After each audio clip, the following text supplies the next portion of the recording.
So আজি আমাৰ কোৱেশ্চনটো হল if January 1 1996 ইয়াৰ কোনটো January 1 1996 January 1 is a Monday এটো কি বুলি কৈছে Monday তেতিয়া হলে 1997 ইয়াৰ এক্স্যাক্টলি এক বছৰ পিছত তাৰ January 1 টো কি হ'ব খুদিছে January 1 টো কি ডে হ'ব সো হেতু হল কোৱেশ্চন সো হেতু আমি কেনেকে ওলাম তাৰ উলোৱাৰ প্ৰসিডিউৰটো হল কি ফাৰ্স্ট আমি চাম এই ইয়াৰটো লিপ ইয়াৰ নেকি লিপ ইয়াৰ হয় নে কেনে গম পাম আমি 4 ৰে ডিভাইড কৰি দিলে তাক 4 ৰে ডিভাইড যাব লাগিব 4 ৰে ডিভাইড কৰিলে হি ডিভিজিবল হ'ব লাগিব 4 4 jar 16 তো আহি গল 39 4 9 jar 36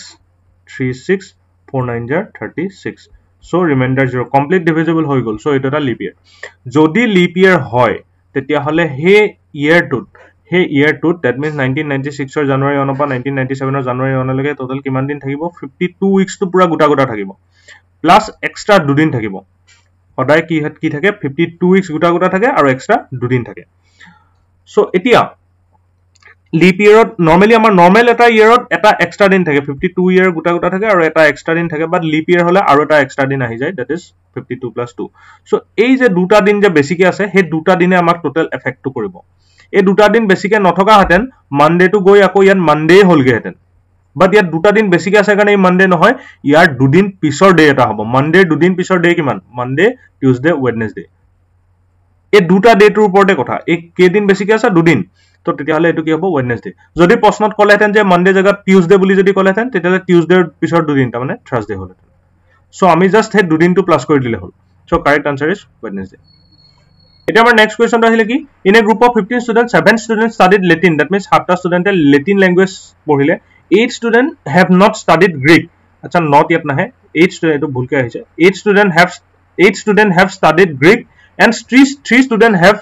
আচ্ছা ইয়াত ওকে হ্যাভ নট স্টাডিড এর হট এন্ড নট তো থাকিব লাগিছিল okay in a group of 15 students 7 student have studied Latin 8 student have studied Greek 8টা স্টুডেন্টে কি ল্যাঙ্গুৱেজ পঢ়িলে গ্ৰীক ল্যাঙ্গুৱেজ পঢ়িলে 8টা স্টুডেন্টে ল্যাটিন ল্যাঙ্গুৱেজ পঢ়িলে আৰু 3টা স্টুডেন্টে এটাও নপঢ়িলে সো এটো কেনেকে কৰে so L is for Latin language L is for Latin language so তাৰ আগত n এটা দি যদি আমি ব্ৰেকেট দিও তাৰ মানে কিমান student that is number of student কিমান স্টুডেন্টে Latin language পঢ়িলে that is 7 n is n g কিমান স্টুডেন্টে Greek language পঢ়িলে that is 8 আৰু এটাও নপঢ়িলে কিমানে নপঢ়াটো আমি কিহে ৰিপ্ৰেজেন্ট কৰো ডেছেৰে সাপোজ L আমাৰ ইউনিয়ন ইন্টাৰসেকশন সেট থিওৰি কনসেপ্ট লাগিব কিন্তু তোমালোকে ইমান জনা দৰকাৰ নাই মই জাস্ট সিম্পলি বস্তুটো কৈ দিছো L ইউনিয়ন G কমপ্লিমেন্ট বুলি কয় এটো L ইউনিয়ন G কমপ্লিমেন্ট মানে হৈছে দুইটা মিলাই লৈছো মিলাই লৈ নো কৰি দিছো ড্যাশ মানে নট তাৰ মানে ল্যাটিন আৰু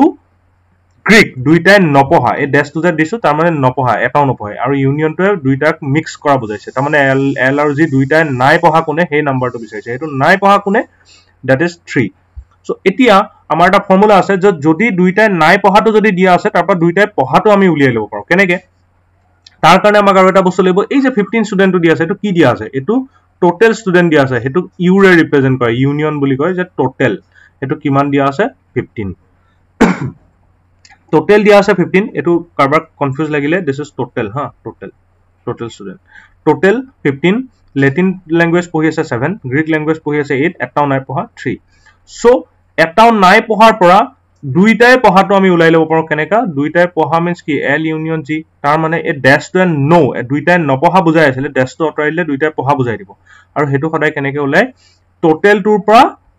এই টোটালটো আছে না 15 টোটালটোৰ পৰা দুইটাই নপঢ়াটো মাইনাস কৰি দিব লাগে 15 - 3 কিমান হ'ব 12 so that is L union G আৰু এতিয়া এই গুটেই বস্তুখিনি কানেক্ট কৰাৰ এটা ফৰ্মুলা আছে হেতু সেট থিওৰি বুলি কয় তো হেতু আমি ইমান ডিটেইলছত ডিসকাস নকৰো কিন্তু সেট থিওৰি ফৰ্মুলাটো মই দি দিছো যে গুটেইখিনি student is equal individually Latin language পঢ়া ইন্ডিভিজুয়ালি গ্ৰীক ল্যাঙ্গুৱেজ পঢ়া মাইনাস দুইটা ল্যাঙ্গুৱেজে পঢ়া কাৰবাৰ যদি জানিব মন আছে যে এটো কেনেকে আহিলে ফৰ্মুলাটো কোনবাই কমেন্ট কৰিব মই কৈ দিম কিন্তু এতিয়া কাৰণে আমি এজ এ ফৰ্মুলা বুলি আমি এটো মনত ৰাখি থম এটা মাৰ্ক খুদিছে কি how many students have studied both Latin and Greek এই যে টার্ম লাস্টটো যে টার্ম লিখিলো মই যে এটো উল্টা ইউ এটা যে লিখি দিলো তাৰ মানে হৈছে দুইটাই পঢ়া L আৰু G দুইটাই পঢ়া এই উল্টা এই ইউ যে ইয়াত লিখিছিল L আৰু G এটো হৈছে তাৰ মানে দুইটাই পঢ়িছে কিন্তু তাত কমন নাই তাৰ মানে কোনবাই ধৰা এটোটা ল্যাটিন ল্যাঙ্গুৱেজ পঢ়ি আছে কোনবাই গ্ৰীক ল্যাঙ্গুৱেজ পঢ়িছে কোনবাই এনেকুৱা স্টুডেন্ট আছে যোনে অকল ল্যাটিন ল্যাঙ্গুৱেজে পঢ়ি আছে কোনবাই এনেকুৱা আছে যোনে অকল গ্ৰীক ল্যাঙ্গুৱেজে পঢ়ি আছে কোনোবা আছে এনেকুৱা যোনে দুইটাই পঢ়ি আছে ঠিক আছে সো এই গোটেইখিনি একেলগে এল ইউনিয়ন জি বুলি কয় য'ত সব সোমাই আছে কিন্তু অকল যদি মই অকল লেটিন আৰু গ্ৰীক পঢ়া কমন ষ্টুডেণ্টখিনি যদি লওঁ কোন আহিব 3 আহিব হেতুক এটোৱে ৰিপ্ৰেজেন্ট কৰি আছে এই এল ইন্টাৰসেকশন জি ঠিক আছে সো এতিয়া ইয়াত যদি আমি ভ্যালুবোৰ যদি বহাই দিও এল ইউনিয়ন জি আমি উলিয়াই থৈছো কিমান 12 number of L উলিয়াই থৈছো 7 number of G উলিয়াই থৈছো 8 আৰু number of L intersection G উলিয়াই থৈছো কিমান আচ্ছা এটো নাই উলিয়াই এটো উলাব দিছে L intersection G ঠিক আছে তো ইয়াৰ পৰা আমি ক্যালকুলেট কৰি উলাই দিম 12 8 8 15 15 minus N L intersection G so 12 minus 15 এফালে গল প্লাস 15 টো সমান চিহ্ন বাওঁফালে গল minus 15 minus N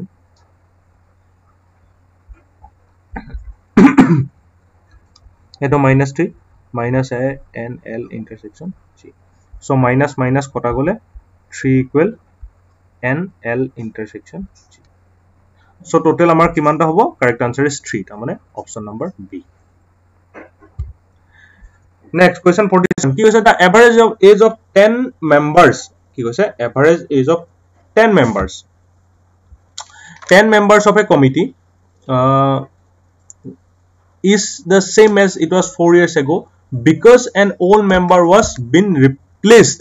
by young member okay এটা এভারেজ মানে কি বস্তু জানিবা মই দুটা বস্তুৰ এভাৰেজ কৈছো আগৰ অকনমান আমি এভাৰেজ তো জানিলো এভাৰেজ মানে হয় কি জানিবা দুটা বস্তু দিছো এটা মানুহৰ এজ 10 বছৰ আৰু এটা মানুহৰ এজ 20 বছৰ ইহঁতৰ এভাৰেজ এজ মানে হৈছে 10 যোগ 20 তাক 2 ৰে হৰণ কৰিলে উত্তৰটো কিমান ওলাব এটো ওলাব 30 30 বাই 2 তাৰ মানে 15 এতিয়া এই বস্তুটো যদি তুমি ভালকৈ অবজাৰ্ভ কৰা দেখিবা যে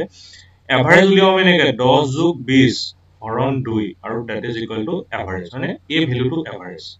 এতিয়া এই 2 টো নি যদি মই ডাইৰেক্ট এভাৰেজৰ লগত যদি পূৰণ কৰি দিও তাৰ মানে 2 মানে কি what is 2 2 is number of people কিমান মানুহ আছে হেতু যদি মই পূৰণ কৰি দিও কিমান ওলাব আনসাৰটো 15 লগত 2 পূৰণ কৰিলে 30 ওলাব হয়নে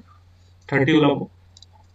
তাৰ মানে হেতু কাৰ লগত ইকুৱেল হলে এই মানুহ দুটাৰ এজৰ যোগফলৰ লগত সামেশনৰ লগত ইকুৱেল হলে না মানুহ দুটাৰ এজ আছিল 10 and 20 ইহঁতৰ 10 plus 20 is equal 30 হেতু লগত একে ওলালে না 30 ওলাইছে এটু 30 ওলাইছে সো তাৰ মানে যদি কাৰবাৰ এভাৰেজ এজ যদি আমাৰ ওচৰত থাকে তেতিয়া হলে হে এভাৰেজ যেনিবা এভাৰেজ মানুহ পাঁচটা মানুহৰ এভাৰেজ যেনিবা মোক 30 দি থৈছে কোৱেশ্চন এটা তো তেতিয়া হলে মই পাঁচটা মানুহ বুলি কৈ দিছে নহয় তো ইয়াৰ লগত 5 পূৰণ কৰিলে 150 গুটেকিটা মানুহৰ এজৰ যোগফলটো ওলাই যাব গুটেকিটা মানুহৰ এজৰ সামেশনটো মই উলিয়াই দিব পাৰো that is 150 just average to number of people ৰে multiplication কৰিলে হৈ যায় so হে কনসেপ্টটোকে আমি ডেভেলপ কৰি লৈ যাম ইয়াত কি কৈছে the average age of 10 members of a committee দিয়া নাই মই ধৰি ললো let average age of 10 people 10টা মানুহৰ average age a বুলি ধৰি ললো তেতিয়া হলে sum of total age হেতৰ কিমান হ'ব total age কিমান হ'ব হে average age ৰ লগত কি কৰিব লাগে number of people ৰ পূৰণ কৰিব লাগে এটো নিচিনা হয়নে 10 তাৰ মানে এটো ওলাব 10 ঠিক আছে এতিয়া হেগিটা মানুহৰ এজ হৈ গল 10 10টা মানুহৰ এতিয়া এটো ওল্ড পুৰণা এজ তাৰ মানে আগতে আজি পৰা 4 বছৰ আগত হেতৰ ইমান এজ আছিল ধৰি ললো the average age of 10 people 4 years ago ঠিক আছে 4 years ago কাৰণ 4 years ago কথা কৈছে তো 4 years ago এ তো টোটাল এজ 4 years ago ইমানে হ'ল এতিয়া ইহঁতৰ present age কিমান হ'ব present age ৰ সামটো কিমান হ'ব total age present এতিয়া বৰ্তমান কিমান হ'ব আগৰ এজটো থাকিবই তাৰ লগত আৰু কি হৈ যাব প্ৰতিটো মানুহৰে 4 বছৰকে বাঢ়ি আহিলে এজটো কিমানকে বাঢ়ি আহিলে 4 বছৰকে এটা মানুহৰ +4 হৈ আহি আছে তো 10টা মানুহ আছিল প্ৰতিটোৰে যদি 4 বছৰকে বাঢ়িছে 10টাৰ 40 বছৰ বাঢ়িব না টোটাল তাৰমানে টোটাল আমাৰ আছিল 10 এটা টোটাল কিমান বাঢ়ি যাব 4 into 10 বাঢ়ি যাব কিয় কাৰণ এটাৰ 4 বছৰকে বাঢ়িছে 10টাৰ 40 বছৰ বাঢ়িব তো তাৰমানে 4 into 10 বাঢ়িব সো হেতু আমাৰ পালো 10a + 40 ঠিক আছে এতিয়া আহিলে কি কোৱেশ্চনত কৈছে যে এটা মানুহ খলনি হৈ গল ঠিক আছে কি কৈছে কোৱেশ্চনত যে এটা মানুহ কি হৈ গল খলনি হৈ গল যেনিবা ধৰি ললো এটা পুৰণা মানুহ আছিল হে গুটে 10টা মানুহৰ ভিতৰত এটা পুৰণা মানুহ আছিল ওল্ড ম্যান যেনিবা আছিল y আৰু এটা আছিল নিউ এটা নতুনকে হে y জায়গা নতুন মানুহ এটা সোমালে ধৰি ললো x ঠিক আছে এতিয়া চাব দেই ইন্টাৰেষ্টিং 4 বছৰৰ পাছত মানুহখিনিৰ এজ কিমান হ'ল 10a + 40 ঠিক আছে হেতু কাৰ লগত ইকুৱেল কাৰ লগত ইকুৱেল বুলি কৈছে যে যদি ইয়াৰ পৰা এটা পুৰণা মানুহ উলিয়াই পঠিওৱা হয় পুৰণা মানুহৰ এজটো উলিয়াই পঠিয়ালো -y কৰিলো তাত এটা নতুন মানুহ ভৰাই দিলো তাৰ মানে x নামৰ x মানুহটোৰ নাম নহয় একচুয়ালি তাৰ বয়সৰ এজটো age of new age of old তাত মই টোটাল সামটো আছিল এটো তাৰ পৰা এটা মোক কৈছে পুৰণা মানুহ এটা উলিয়াই পেলোৱা পুৰণা মানুহটোৰ এজটো উলিয়াই দিলো -y নতুন মানুহটোৰ এজটো ভৰাই দিলো +x হৈ গল ভৰাই দিয়াৰ পিছত কৈছে যে হেতু সেই আগতে যিমান এভাৰ টোটাল এজ আছিল সেই টোটাল এজৰ লগত একেই হ'ব আগৰ যেটো এভাৰেজ আছিল এভাৰেজৰ লগত একেই হ'ব তাৰ মানে 4 বছৰ আগতে তাৰ এভাৰেজ কিমান আছিল a 4 বছৰ আগতে তাৰ টোটাল এজ কিমান আছিল 10 * a সো এতিয়াও হেতু 10 * a লগত ইকুৱেল হ'ব বুলি কোৱেশ্চনত কৈ দিছে এভাৰেজৰ লগত ইকুৱেল হ'ব মানে টোটাল সামটো 10 এ হ'ব so this is the equation so এই ইকুৱেশনটো যদি আমি কৰি যাও 10a + 40 - y + x equal 10a 10a কাটা গল তো তেতিয়া আহিলে কি 40 a minus y to ফেলে গলে +y + x to ফেলে গলে -x so old age minus new age old minus new দুইটা মানুহৰ এজৰ ডিফাৰেন্স কিমান আহিলে 45 years sorry 40 years কোৱেশ্চন হেতু হৈছে find how much younger the new member কিমান মানুহ নতুন মেম্বাৰটো কিমান younger তো হৈ গল পাই গল আমি 40 years তো কারেক্ট আনসার ইজ 40 একদম simple next Anil had some mangoes he sold 40% more than he ate he jiman khale tatke 40% বেছি আপেল বিকি দিলে if he sold 70 mangoes total mangoes he 70 বিকিছে okay কোৱেশ্চনত দিয়া আছে total mangoes 70 বিকিছে আৰু আকো বেলেকে কৈছে যে হি জিমান খালে তাতকে 40% বেছি বিকিছে তাৰ মানে এটো উলিয়াই লম হেতু 70 লগত ইকুৱেল কৰি দিম সো আমি ধৰি ললো let he ate কিমান খাই দিলে কি এক্সট্ৰা খাই দিলে তাতকে 40% বেছি বিকিছে তাৰ মানে কিমান x into 140% উলিয়ালো 40% বেছি তাৰ মানে 100 + 40 ডাইৰেক্ট কৰিলে ডাইৰেক্ট টোটালটো ওলাই যাব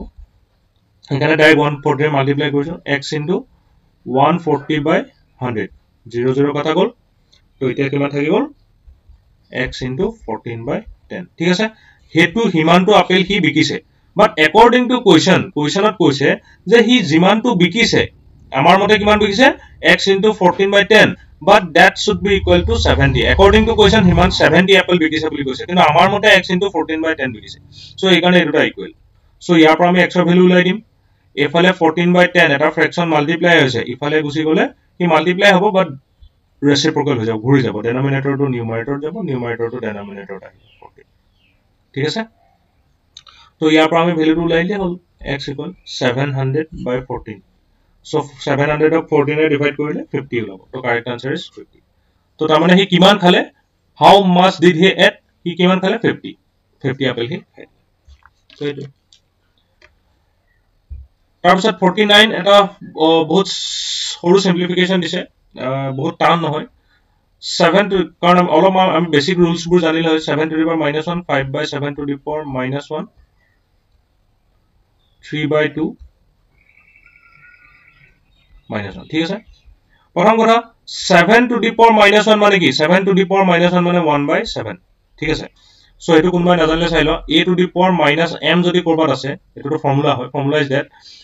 এ পাৱাৰ টু প্লাস হৈ যাব m হৈ যাব কেতিয়া যদি হে a টো ঘুৰি যায় ঘুৰি মানে কি a তলত 1 এটা আছে ঘুৰি গলে 1/a এটো যদি সো একটা আইডিয়া আমি 7 to the power -1 to apply কৰিলো -1 টো প্লাস বনাই দিলো +1 তো 7 টো ঘুৰি গলে 1/7 তো 1/7 to the power 1 means 1/7 similarly 5/7 to the power 1 ঘুৰাই দিম এটো 7/5 ঠিক আছে 3/2 এটা ইয়াত লগত আছে -1 এটা এই দুটা আমি এলসিএম লম 7 আৰু 5 ৰ এলসিএম 35 তো এটো 5 হ'ব এটো 49 হ'ব লগত ইনটু হৈছে 3/2 -1 ঠিক আছে সো এতিয়া 49 এটো হৈ যাব 54/35 into 3/2 to the power -1 so ইয়াত কৰিছো সো 2 ৰে অলপ কাটি দিব পাৰিম 2 ৰে 54 কাটিলে 27 times so 27 into 3 divided by 35 to the power -1 ঠিক আছে সো ওপৰত আহি যাব 27 into 3 81/35 to the power -1 so এটো ঘুৰি গলে হৈ যাব আকৌ same idea minus two plus হৈ যাব ভিতৰটো ঘুৰি যাব 35/81 এই আইডিয়াটোকে আকৌ এপ্লাই হল হয়নে এই আইডিয়াটোকে আকৌ ইয়াত apply hall 35/81 correct answer is 35/81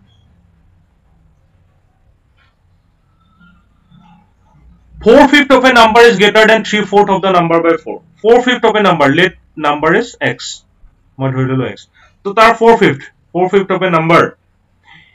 is greater, is equal to katke is greater katke 3/4 of a number to ওলাই লো 3/4 of the number is x. So ইয়াত question কৈছে 4/5 of the number এটো 3/4 হতকে ডাঙৰ ইয়াতকে ই ডাঙৰ, it is big, this is big, this is big. How by how much? By 4. তাৰমানে ইয়াতকে ইয়াত বেছি আছে না, ইয়াত কিমান বেছি আছে 4 বেছি আছে, ইয়াত কম আছে. So equation টো যদি মই বনাও 4/5x, so ই already ডাঙৰ is equal to 3/4x, ই সৰু by কিমান 4. তো প্লাস 4 টো সৰুটোৰ লগত প্লাস 4 কৰিলে দুইটা সমান হৈ যাব. So ইয়াৰ পৰা আমি এতিয়া x ৰ ভ্যালুটো ওলাই দিম 4/5x minus 3/4x equal 4. So তাৰ পৰা আমি ইয়াত LCM লৈ ললো, suppose LCM লৈ ললো 5 20, তো এটো হৈ যাব 16x minus 15x equal 4. A fraction addition কোনোবাই subtraction নাজানিলে কমেন্ট কৰিবা, মই ভিডিও বনাই দিম, অলৰেডি আছে মোৰ চেনেলত ভিডিও, আকৌ লাগিলে আকৌ বনাই দিম. 20 equal 4. তো আমাৰ ওলাই যাব আচ্ছা by how much? By 4th of the number, 4/5 of a number is greater than the 3/4 of the number by 4. Acha by 4/4, okay, by 4 is x equal 4 into 20. So correct answer is C. ठीक है sir.